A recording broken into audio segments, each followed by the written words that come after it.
compartilhar um negocinho aqui. Grande magia. Já comecei a ler esse livro 4 vezes, eu acho. Aí eu começo, toda vez que eu não termino. E aí quando eu vou começar a ler de novo, aí eu volto do início. Aí hoje eu recomecei e falei assim, não vou começar do início, vou começar de onde eu parei. Só que tipo, tinha 3 paginazinhas antes e falei assim, eu lembro que quando eu tava lendo pela última vez, isso aqui tinha me tocado muito, deixa eu reler de novo. E comecei a chorar, assim, porque fala sobre uma coisa muito essencial pra mim, que pra mim é muito forte. Eu acho que é algo com que eu tô lidando, assim, há algum tempo e que imagino que seja pra muita gente, até porque ela fala sobre isso nesse livro, que é um grande sucesso. Já foi muito vendido, então pra muita gente deve fazer sentido, né? Então eu vou compartilhar, porque compartilhar é a minha essência. E tem bastante tempo que eu não faço isso. Não vou falar sobre isso não, porque senão muda, né, o tema. São tantas coisas pra falar, gente. Tem um capítulozinho que ela fala aqui, preso sobre a pedra. Preso sob a pedra. E ela fala da Harper Lee, autora do livro O Sol é para Todos, que ela lançou esse livro, foi um sucesso estrondoso, ganhou prêmio, não sei o que, e depois nunca mais ela conseguiu escrever nada. E ela fala essa frase aqui, tenho medo, quando se está no topo só há uma direção possível.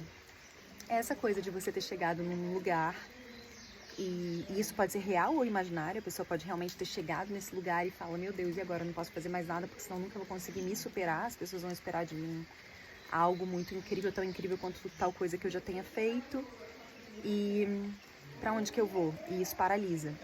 Muitas vezes isso aconteceu realmente com a pessoa e muitas vezes isso é imaginário. A pessoa acredita que ela tem alguma reputação a zelar, ela tem alguma expectativa sobre ela e que ela não pode frustrar isso. Então pode ser tanto real quanto imaginário, as ilusões que a gente vai criando. E ela vai falando sobre isso e começa também dizendo sobre isso, tipo assim, acho que a sociedade fez um grande desserviço aos artistas quando começou a dizer que certas pessoas eram gênios, em vez de dizer que tinham gênios. Isso da gente receber a visita, né, desse espírito misterioso que é a criatividade. Coloca sob um mero ser humano, tão frágil, tão cheio de ego, tão cheio de questões emocionais, uma plantinha com emoções delicadas, esse peso, né, essa coisa tão forte de tipo, sou um gênio, preciso honrar isso, as pessoas esperam que eu seja um gênio. E aí, os seres humaninhos travam no momento de continuar criando. Muitos deles. Tem outros que são mais espertos e vão fazendo mesmo assim. E aí, vou falar o que eu ia falar. Acontece que essa maneira de pensar pressupõe a existência de um topo e sugere que alcançar esse topo e lá ficar é o único motivo para criar. E o que é mais perigoso? Esse modo de pensar pressupõe que se não podemos ganhar, devemos parar de jogar. Se não for para alcançar esse topo e ficar nesse topo, para que eu vou? E aí ela diz o que me emocionou muito. Mas o que tudo isso tem a ver com vocação? Com fazer aquilo que amamos? Com a estranha comunicação entre o humano e o mágico? Com a fé? Com a glória discreta de apenas produzir coisas e compartilhá-las de coração aberto e sem expectativas? Com a glória discreta de apenas produzir coisas e compartilhá-las de coração aberto e sem expectativas. E aí ela fala, gostaria que Harper Lee tivesse continuado a escrever.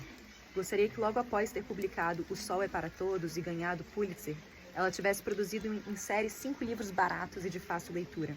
Uma aventura romântica, um drama policial, uma história para crianças, um livro de receitas, alguma espécie de narrativa de ação, qualquer coisa. É o famoso qualquer merda. Eu e o Ti, quando a gente conversa sobre essas coisas, sobre isso de destravar, às vezes ele é um pouco parecido comigo nesse sentido, de às vezes ter vontade de fazer coisas e ficar medindo muito, né? Se vai, se não vai. É o tal do perfeccionismo. Aí a gente criou esse conceito do qualquer merda. Tipo, qualquer merda. Faz qualquer coisa, qualquer merda. Só pra destravar, só pra ir. E... tipo, é fim de ano, né? A gente começa a pensar em tantas coisas, começa a reviver os nossos... eu ia dizer fantasmas, mas eu não gosto dessa expressão. Eu acho que são, assim, pensamentos que moram na nossa cabeça, em toda a nossa estrada de vida, nossa vivência, coisas camadas que a gente carrega também dos nossos ancestrais, dificuldades que eles tinham e têm, né, que estão vivos aí também e permanecem lutando para poder driblar isso, e a gente às vezes numa necessidade de honrar, a gente também permanece precisando repetir coisas que eles fazem, coisas que nos travam. Aí eu já tô falando muito além de criatividade, né? Tô falando de questões múltiplas.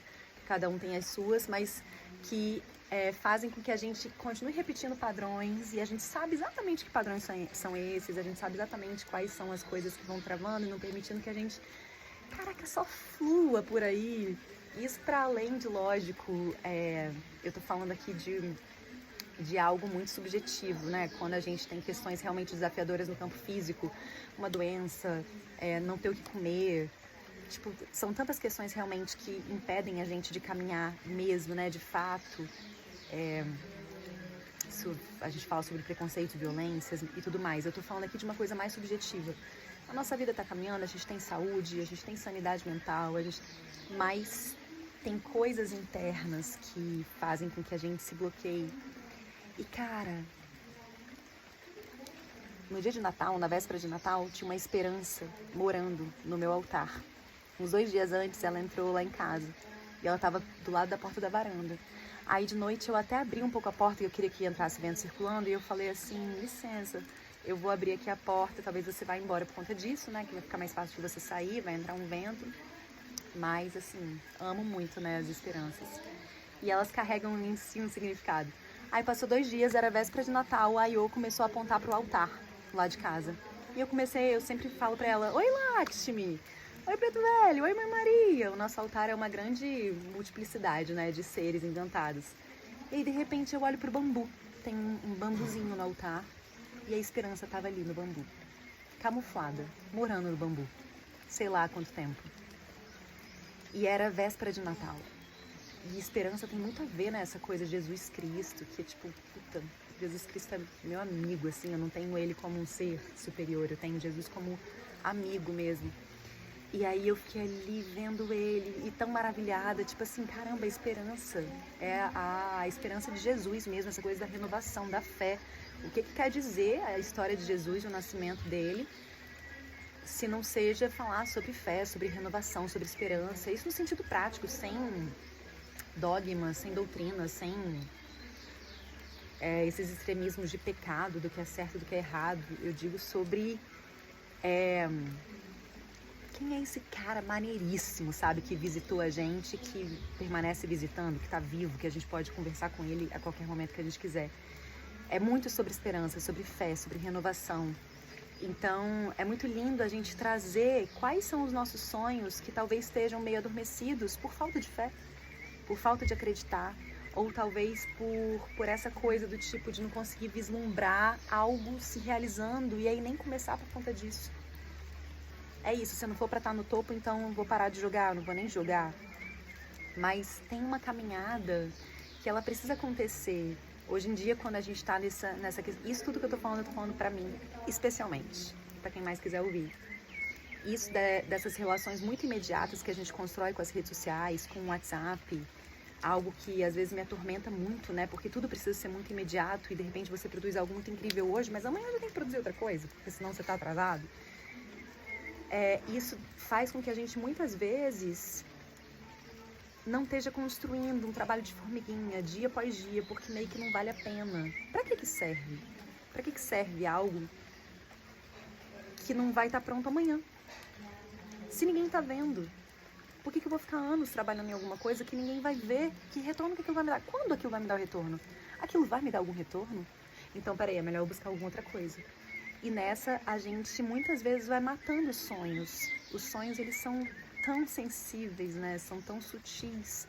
E se a gente não alimenta eles com essa fé constante, essa esperança, e essa fé subjetiva, no que é subjetivo, no que a gente ainda não pode ver, mas a gente sente lá dentro do nosso coração e fala assim, cara, é aí que eu vou mesmo, eu não vejo nada, mas eu confio que algo vai se apresentar em algum momento.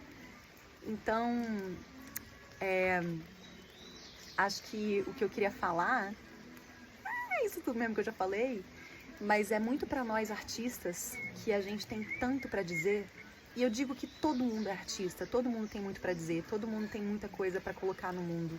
Todo mundo, não quem trabalha com arte apenas, todo mundo, em qualquer lugar que habite, tem algo corajoso pra dizer, pra manifestar.